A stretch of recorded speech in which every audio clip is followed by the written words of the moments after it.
Proverbes, chapitre 22.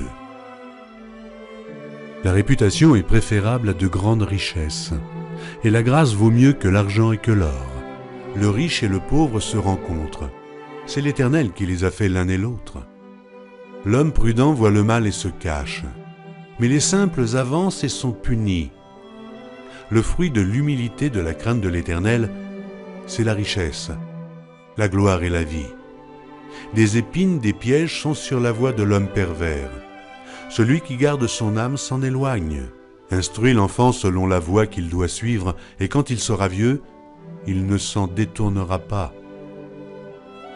Le riche domine sur les pauvres, et celui qui emprunte est esclave de celui qui prête. Celui qui sème l'iniquité moissonne l'iniquité, et la verge de sa fureur disparaît. L'homme dont le regard est bienveillant sera béni, parce qu'il donne de son pain aux pauvres. Chasse le moqueur, et la querelle prendra fin. Les disputes et les outrages cesseront.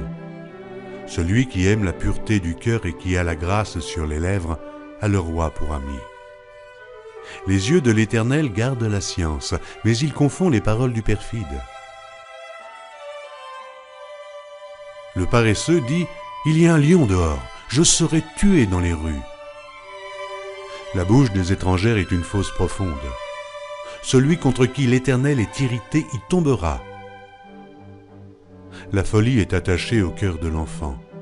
La verge de la correction s'éloignera de lui.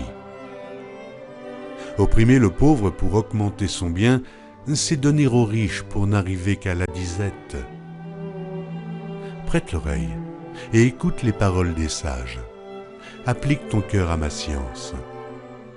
Car il est bon que tu les gardes au-dedans de toi et qu'elles soient toutes présentes sur tes lèvres. Afin que ta confiance repose sur l'Éternel, je veux t'instruire aujourd'hui. Oui, toi.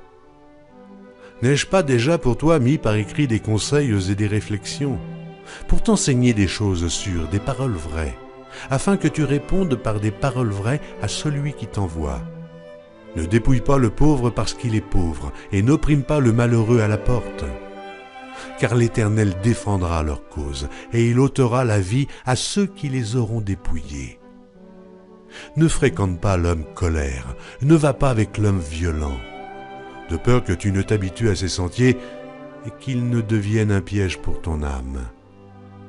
Ne sois pas parmi ceux qui prennent des engagements, parmi ceux qui cautionnent pour des dettes. Si tu n'as pas de quoi payer, pourquoi voudrais-tu qu'on enlève ton lit de dessous de toi? Ne déplace pas la borne ancienne que tes pères ont posée. Si tu vois un homme habile dans son ouvrage, il se tient auprès des rois. Il ne se tient pas auprès des gens obscurs.